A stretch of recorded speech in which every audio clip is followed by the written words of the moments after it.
All right, everyone, we're going to get started right on time, so that way we don't go overtime today. Thank you all for braving the weather and coming out today. This is actually still a great turnout despite whatever happened last night. Unfortunately, a lot of people from Central and Western Mass are not able to make it today because it turns out they got 8 inches of snow out in Berkshire County. So that's why we're live streaming today's event. So we should have a bunch of people tuning in there. So whoever's joining on that side, thank you for coming. For those of you who are new, my name is Richard Baker. I am the Coalition Coordinator for EndHepCMA Massachusetts. And today's our fall meeting. Hopefully all of you got to see the agenda. I'm very excited for our keynote speaker this afternoon, and hopefully we'll have an opportunity for everyone to ask a lot of good questions. But to start off, I just wanted to give a bit of an update on a couple things that we've been working on over the past few months, so that you have a good sense of where we are. One note to make around, in terms of things that have happened since we've met as a large group, just so everyone knows, the state is doing NAT testing for hepatitis C now at all of their DPH providers. Just so everyone's aware, we are getting confirmatory RNA tests on all of the DPH providers who are doing testing and linkage services, which was an exciting development. And we're very thankful to the Department of Public Health for doing that. Because we know it was a long fight and it was a long road to get to that point, so we're very thankful for that investment in the technology to be able to offer those services.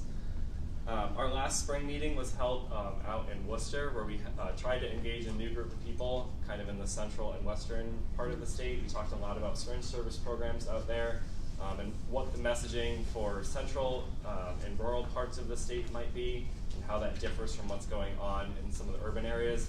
And a lot of talk about how the challenges in those regions are very different from what we're facing here.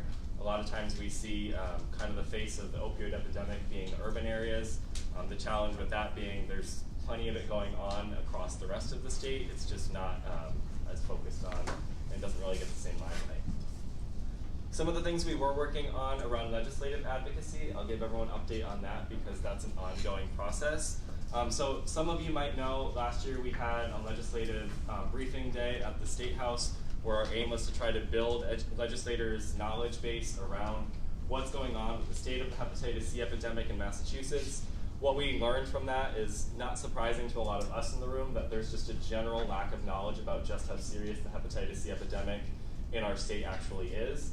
But that was a great opportunity to get legislator staffers talking about it.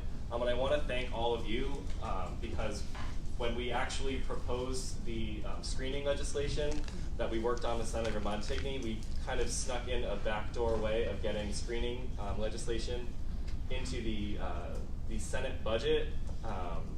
And basically our goal behind doing so, despite the fact that it wasn't funded, the idea behind it was that if there's a law on the books, if there's a regulation on the books, it gives individual champions at health centers and health institutions the power to then go to their medical administrators and say, there's a law on the books that requires this testing. You need to incorporate this into your EHR to make those prompts that go outside of just the baby boomer population. Electronic health records, yeah. So our aim was to do that again, but expand the population of people who would end up getting tested, because as we all know, Massachusetts has an expanding youth population, and I say youth very liberally now because all those years that we weren't treating the youth, they have now progressed into their mid-30s at this point. So at this point, my youth definition goes from like 17 to 38, but that just seems like a strange range to give it. So that said, the reason I want to thank all of you is when we did propose this amendment, we got a lot of sponsors across the state from legislators that we wouldn't necessarily expect. A lot of relatively conservative legislators from this central Massachusetts signed on to it. The reason for that being is people were calling their legislators and telling them that hepatitis C matters. And also when we were doing our canvassing of the State House, we used DPH data to our benefit and showed them a heat map of hepatitis C incidents in our state and showed this is not a localized urban area. This is across the state and it is in your district.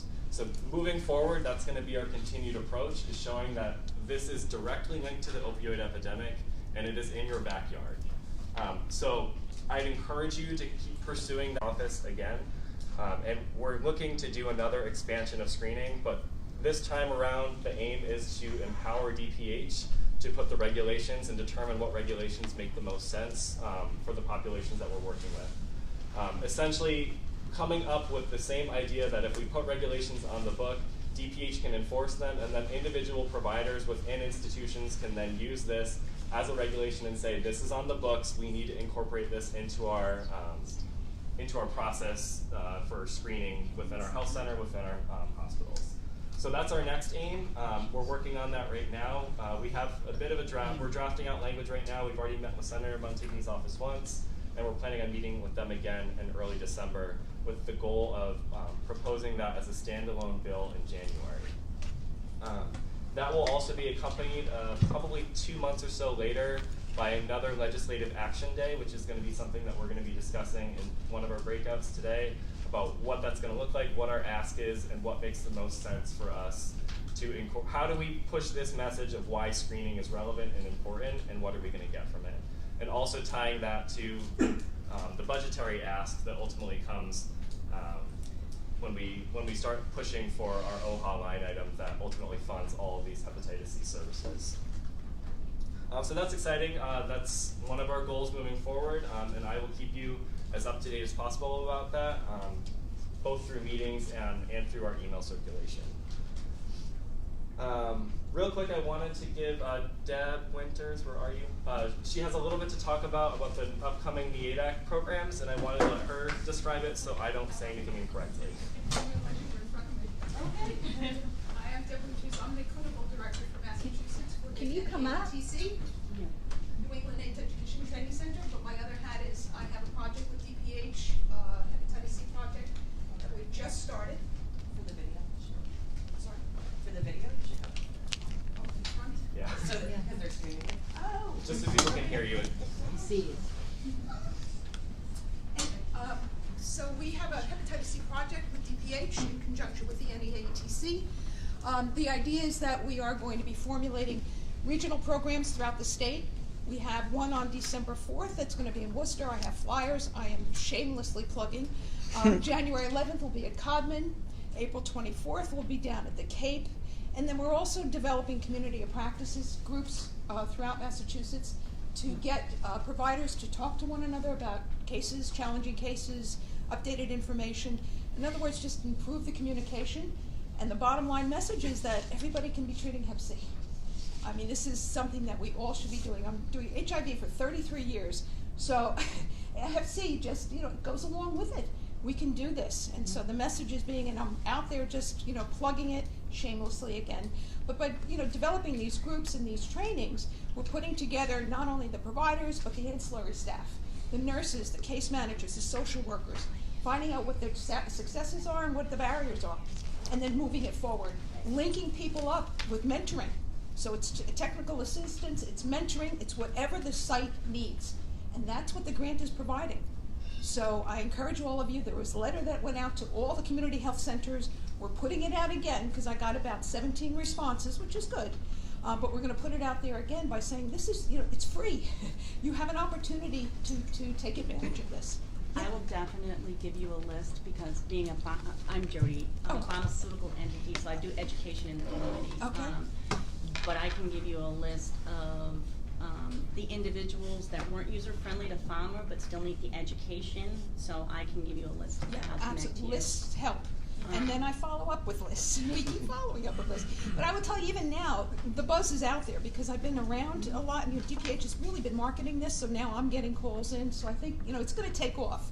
And I think the community of practice idea in particular, if we can get people, we have Adobe Connect, 6 o'clock at night, we can hook people up, just talk about cases. And I was privileged to attend the one in September with Maggie and John Pincus, and we started at 6, we were supposed to end at 7, we got out there at 8:30. Wow. I mean, because the cases are just so incredibly complex, and people need to know what other providers and staff are doing with these patients. So I've been across New England for 5 years, so yeah, there's been a lot of changes, a lot of advances from what Richard has done in the group and everything, but there's still entities that need it, and they'd be more open. And I'll be honest with you, I'm facing, providers that say, if they're not clean, I'm not touching it, all of these pieces that we just need to kind of nick at, in order to change. So anyway, so thank you very much. Thank you, Deb. I have flyers if you want. The last piece I just want to mention again is our ongoing effort with our provider listing of the treatment providers for hepatitis C across the state who are willing to work with people in recovery or people who are using drugs. And I actually just got a message from Cammie Graham today, who often takes our coalition stuff across the country with her. We got a bit of a shout out for doing something like this at Health and Human Services at a liver meeting today for having a listing of providers that are working specifically for people who use drugs. So I encourage you to take these back with you. I encourage you to share you as widely as possible to try to get as many more providers on this list as possible and to share them with our community providers like syringe service programs or OED, or overdose education providers to make sure that people have this resource to hand out and let people know that we've asked the hard question for you, that provider that has told you no X number of times, one of these people will work with you. They're not going to categorically deny you based on substance use status, and that's a really, really important thing. And all of our one-on-one work that we've done with clients, knowing that piece of information and being able to confidently say that to someone might make the difference of them actually being able to go access treatment. So before I take up too much time, I'm going to introduce Greg Dorchak, who is here to do our presentation today. He's from the Boston Department of Justice office, and I'm very excited to hear what he has to say. Thank you very much. Thank you very much. Actually, the last thing that we were just talking about, you're talking about a list that you provide to people with providers who will provide treatment to people in recovery, right? Mm-hmm. Implying that there's a number of providers who won't provide treatment to people in recovery, right? A substantial number. Okay, so that's what I'm here to talk about, and that's what I want to be a resource for, because I'm here to talk about how individuals in recovery for opioid use disorder are protected by the Americans with Disabilities Act, and I enforce that statute. And so in terms of when people, and I'm going to go through all of this, but just piggybacking on what was just kind of making me incensed in the back, which I'm sure you're all incensed about, is that's when people are turned away based on their status as people who are in recovery, that is categorically unlawful by federal law. And there are various numbers of mechanisms that you have at your disposal, including just picking up the phone and contacting me. And yes. Can I ask, just to clarify, so that also includes people who are actively using substances? So maybe I'll just jump into there because I'm going to answer this question. But just to introduce myself real quick, I work in the Civil Rights Unit in the U.S. Attorney's Office. I enforce all federal civil rights statutes, including the Americans with Disabilities Act, the Federal Fair Housing Act, which implicates here if we're talking about people who are turned away based in housing. Same thing applies in housing and so on. But all federal civil rights statutes, you can just give me a call. So the goals today, I want to talk about what the ADA protections are for people with opioid use disorder, how to file complaints of discrimination, and the spoiler alert is you can just contact me on that. I want to be a readily available resource for you. You can pick up the phone and call me. I know that some of you in the room have been able to do that before. I want you to be able to email me. I want to be accessible for you. I'm not just some bureaucrat waiting for you to file a form online that might go nowhere. I'm an actual person and you can talk to me. Are your contacts coming up on the next slide? They will be coming up, and I also have a bunch of cards here, maybe not enough. So if I run out of cards, Richard can facilitate that. I'll follow up with contact information. Yeah. Absolutely. So, who is protected? And when the ADA was written back in 1991, it was actually quite explicit. And these are taken from the regulations, although I replace the language that was used with language we now use. So opioid use disorder is a disability, and individuals with opioid use disorder are individuals with disabilities protected by the Act. So there is no room for ambiguity in determining who is covered and whether or not people in recovery for opioid use disorder and people with opioid use disorder as a whole are covered and protected by the Act. But getting to your question is, what about people currently using? And before you complete your notes, individual with disability, yes, it does not include an individual who is currently engaged in the illegal use of drugs. We'll talk about what that means. When the covered entity acts on the basis of such use, doesn't apply to healthcare. Okay? So there's an exclusion because we're lawyers and we have to make exclusions. But again, because we're lawyers, we have to make exclusions to the exclusions. And that's important to know, is that this doesn't apply to healthcare. Yeah. I have a question. Yes. And the interpretation can also come into the fact, it's not necessarily they say no. Right. It's the restrictions they apply to the individual. Now, if they're different than a different individual, because they're saying clean and sober is a requirement of 6 months.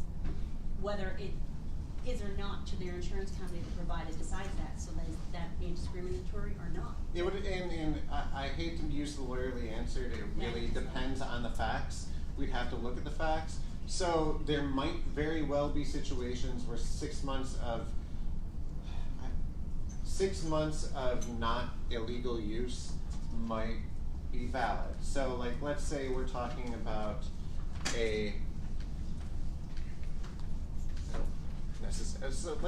let's say we're talking about a transplant, okay?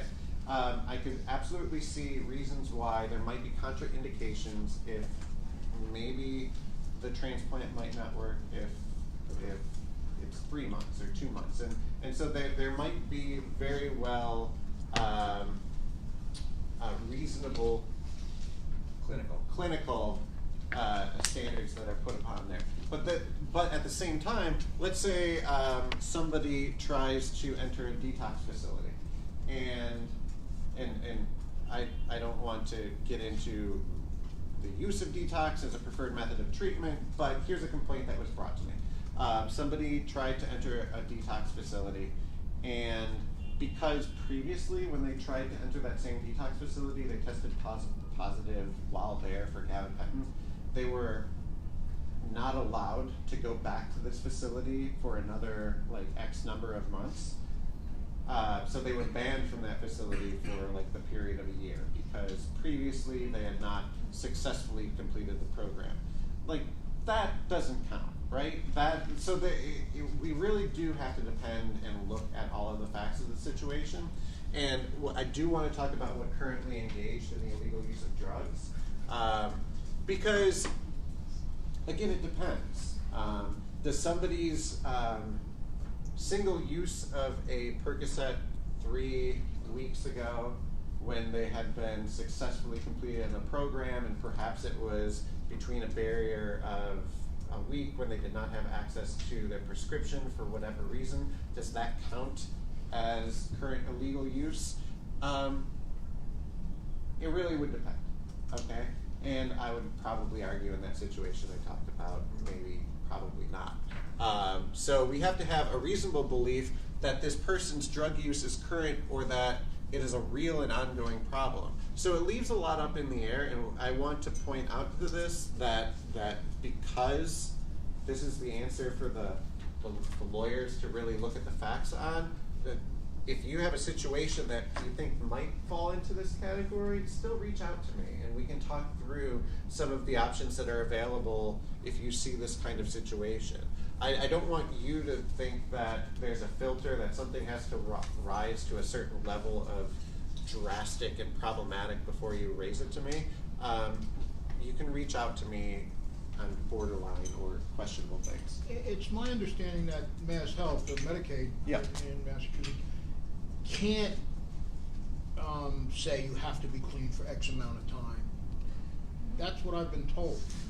And I honestly don't interact with Mass Health or any of the state right, statutes. right? That's true. Yeah, Yeah. I'm saying is like, he's saying you're reporting it if the doctor puts those restrictions. Oh, I know that, in yeah, the doctors are program. doctors, and I just want to make sure that Mass, because I tell people that all the time, so I just want to make sure. Yeah, and so, to be very clear, I don't interact with the state in a number of things, and while we cross-contaminate, I guess you could say, for lack of a better government word, in a lot of what we do. I do know, for example, the state has regulations on residential recovery homes, that they can't turn people away on the basis of medication-assisted treatment. That doesn't mean that doesn't happen. It still happens. just because the state has the regs on the book, I find that it doesn't always mean it's being enforced. But we can help with that. And that gets into the question of what is discrimination. I'm going to go through three kind of broad categories here. So it's exclusion from participation or denial of the benefits, services, programs, or activities of a public entity. So here I want to focus on the fact that state and local government. This applies, the ADA applies to state and local government. They cannot treat individuals who are in recovery differently than they would treat other people. In all of the programs, privileges, and basically everything they do. This is trying to encompass nearly everything that they do. Second, full and equal enjoyment of the goods, services, facilities, privileges, advantages, or accommodations of any place of public accommodation. A place of public accommodation, while it has the word public in it, we're talking about private entities. These are places that open themselves up to the public. So we're talking about the skilled nursing facilities. We're talking about the hospitals. We're talking about doctors and medical providers. We're talking this even gets to restaurants. I can't imagine that would apply here, but that's typically the other way you see us in ADA cases. So anybody that opens themselves up to the public doing business is likely covered under this provision. Does that include insurers? Great question. And I laugh because in Massachusetts and a few other states around here, the case law says yes, it does. So if we're talking about, I have heard it brought up that, let's say, union insurance programs are not allowing its members to have their buprenorphine or any other services covered, and or I believe I recently saw a new insurance program has a taper, like requirement that you taper within a month or two. That is covered. So so these are the exact kind of things that we would want to hear about. And if you even hear me mention something today and it's something that you've seen, just because I've mentioned it doesn't mean I don't want to hear about it from you. It's still very helpful to hear and see the impact, so other people who are affected by these issues. You know, if I'm receiving a complaint or I've tracked down one person, it's really helpful if I show 6 people, 10 people, etc. Greg, what's the difference between this and mental health parity? It's a great question, and I spent a lot of time, if we're talking about the insurance especially, I spent a lot of time trying to figure that out. Mental health parity, it's essentially kind of putting this goal as the same thing, right? Saying that you can't have all of these extra steps and hurdles to jump through for mental health treatment that you do for physical ailments. The problem, from what I've seen in looking at that statute, is there's no enforcement mechanism. And we have an enforcement mechanism. So if that sets out standards that help us inform what this looks like, that's at least how I'm looking at it. But yeah, it's a great question, and it's something that I spent some time looking at. So I'm glad I was able to answer that. But also, and this is an important one, the imposition or application of eligibility criteria that screens out or tends to screen out an individual with a disability or any class of disabilities. And let me expand more on that. So everyone's disability is different, so what is needed to treat and identify to treat one person's disability is very different than what is needed to treat another person's disability, even if it's the same category of disability. Okay, the law sees disability as unique and individual to that specific person. So that means treatment is inherently linked to disability. So that if somebody were to discriminate or place these restrictions to treatment, under the law, they're placing that restriction to the disability. And this gets to this category of the prohibitions on not serving people who are on specifically opioid agonist treatment, buprenorphine, Suboxone, methadone, when you are placing that categorical restriction in housing, in treatment for medication, or not just medication, but health services and so on, you are discriminating on the basis of disability and violating the law. So, I think I just said that, but yeah, Sorry, absolutely. This is a slightly back a little bit. Yep. Housing HUD disability forms so I take care of homeless people when we're doing Yep. disability forms attesting to their disability. There's Yep. always a question that says, do they have a disability apart from drug or alcohol use disorder? Like you have to verify that they have a disability besides that. Are you familiar with that? Or why I'm that not, might and I be? used to work at HUD, but I would love it if you could send me that form. So HUD enforces the Fair Housing Act. We also enforce the Fair Housing Act at the same time. And I would really love to see that form. Especially, I know that, is it for all housing authorities that you're seeing this, or? Most use that form or a variation on that form. Yeah, I'd love to see it because I'd love to see where it originated. It very well could be, knowing I worked in HUD, it very well could have originated in HUD. It could have originated elsewhere. Regardless, it's something that needs to be addressed. We do not have that kind of worry. Like, we would never, if anything, we are seeking out that kind of case where somebody who's in recovery or has these issues, where they're being turned away. Yeah. I mean, correct me if I'm wrong, but you couldn't apply for federal benefits as a disabled person because you're in recovery from opioid use disorder. So wouldn't it be a similar thing with HUD where they're asking about other disabilities that may set you up with benefits similar to that? And that's why I'd like to see the form, because I know that disability benefits and disability under the law are very different definitions. And so, and sometimes HUD has one-stop shopping forms where it might be seeking that kind of thing. But at the same time, if it's used to identify a fair housing issue, then I would have concerns. And not seeing the form, but I'd like to see the form. And I hope you're probably going to comment on medication-assisted treatment in correctional institutions. So, here's the thing about that is, I can't comment on that only because if you Google whether I can say as a matter of public record, my office is investigating. And we appreciate that. So. Yeah. But that's all I can say about that is, and only because it's a matter of public record. Yes.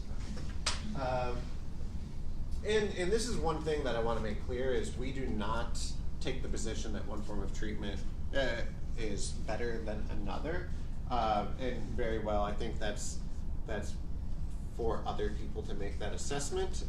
And sometimes it might be misinterpreted that that's what we're doing when we're enforcing the statute. It's not what we're doing, but under the law, the determination for what treatment is required for any disability is a determination between either the medical provider and the individual. And so we enforce the law that ensures that that medical decision does not face discriminatory barriers. We're not saying that everybody needs to be put on buprenorphine, or everybody needs to be put on methadone, or everybody needs to be put on Vivitrol. We are saying that once the determination has been made by a medical provider that somebody requires that treatment, that is a protected category. Does the person have to accept that diagnosis? Sometimes I tell people you need the criteria for this diagnosis, and they don't accept it. They would likely have to accept it. And I know that especially given some of the comorbidity issues, that very well could be an issue. There might be situations where the individual doesn't, I mean, we often, there are some disability communities who say that they are not disabled. and they are still protected. And so if we're talking about the person refusing the treatment, that's a different question. But if we're talking about the person being turned away because they're on your diagnosis of their OUD, that's probably something that we might be able to handle. So it really does depend. But I can see that there's a lot of gray area that we're figuring things out, and it's usually through these kinds of interactions or the things that you bring us that we learn about what we can do and how to do it. And then, who does this apply to? So it applies to employment. Caveat on that, I don't enforce employment. It's the one thing I don't enforce. Generally, you have to go to the EEOC. You can still contact me and I can put you in touch with the EEOC, but it starts with the EEOC. And the employer has to employ 15 or more individuals. The other thing about the EEOC that's very important, which it doesn't apply to me, is 180 days is the statute that they have to file their complaint. That's a very short amount of time, but so that's why I want to be very upfront about that. With my office, we don't really have a time limit because we view that generally if you're bringing an issue to us, we're talking about an ongoing issue for Title II, for places of public, for public entities or private businesses. It's probably an ongoing issue, so we have less restrictive notions about the time limit. And it really applies to everything, not just the hiring decisions, but the pay, the promotions, the training, any privilege that's related to employment. And the EEOC actually did settle with Volvo. Volvo made an offer to a qualified applicant for a labor position. After he was hired, after he was offered the position, he had to do a physical. He disclosed that he was on Suboxone, medically prescribed. And then on his first day of work, they informed him they could not hire him. Yep. I'm hoping you also can answer this because it's a matter of ongoing litigation. Yeah. But what if an organization or a government entity puts a blanket restriction on people in regards to driving or operating heavy machinery because they are on medication? So it's a great question. The FTA, and we are the FTA. It is an issue that comes up every time.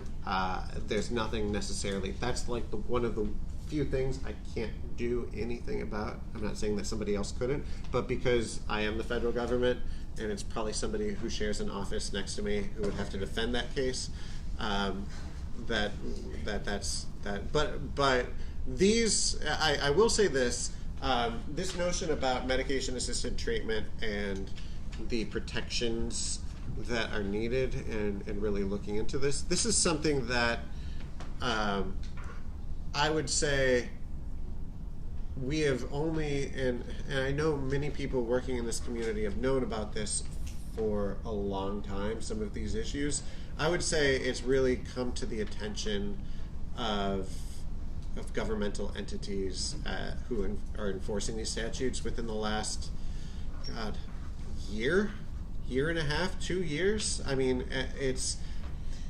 so things are moving and things are changing, and I don't know where that's going to bring things, but I will say that when I started working on the department 3 or 4 years ago, we didn't know what this was, that this was even a thing to look at, let alone was as prevalent as what it really is. I will say, I've investigated a number of these cases now, and when I investigate cases of systemic racism or other things that are seen and recognized more in the traditional civil rights sphere, those cases are hard to investigate because identifying somebody's either whether or not it's implicit bias or whether or not it's they're hiding their racial animus, that requires a lot of sussing out through investigation. Investigating these cases is really easy because it is overt. It is, you open admissions logs of entities that are turning people away and they're writing. I'm turning them away because they're on Suboxone, on methadone. You'll find that over 100 times, and it's an overt form of discrimination. So I think we were all surprised when we picked up the rock and found all those ants underneath. In this case, the EEOC settled with Volvo. The man received $70,000 and received his job.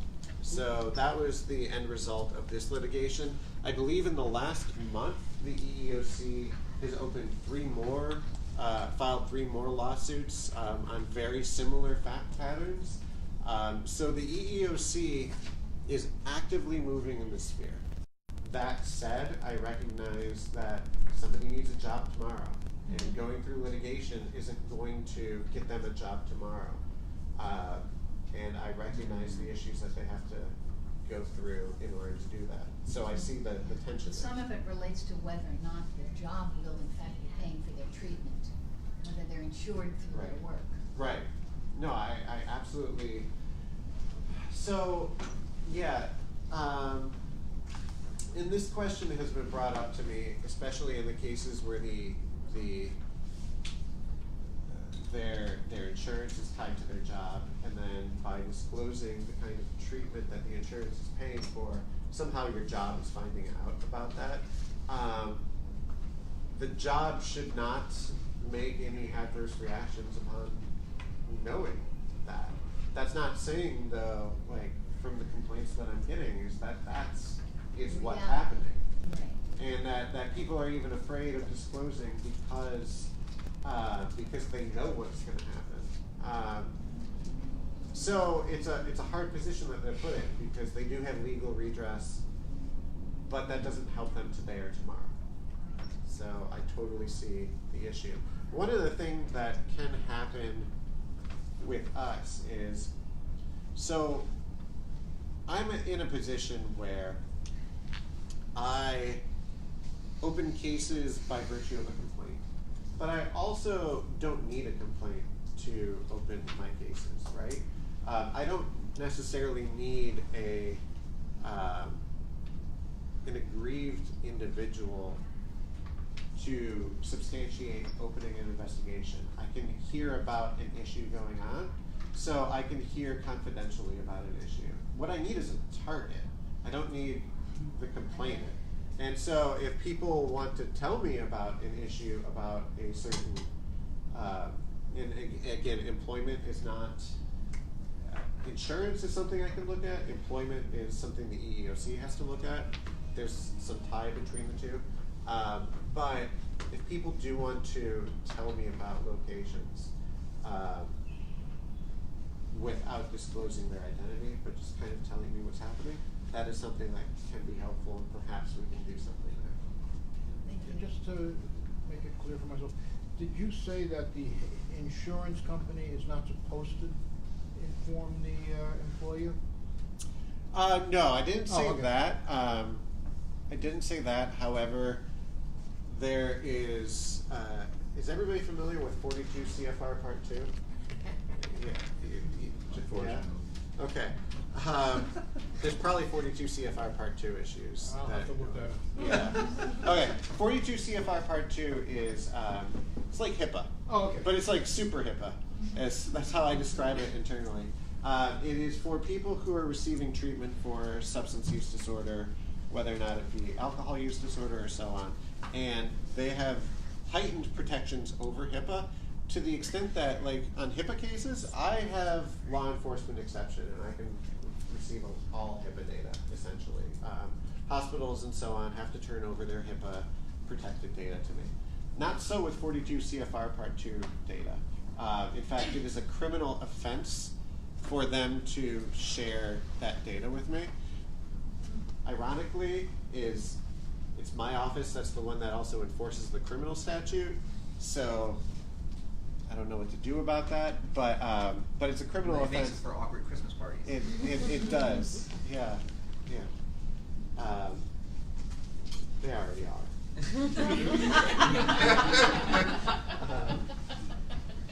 So moving on. State and local governments, all activities of state and local governments, courts, law enforcement services, public education, transportation, etc.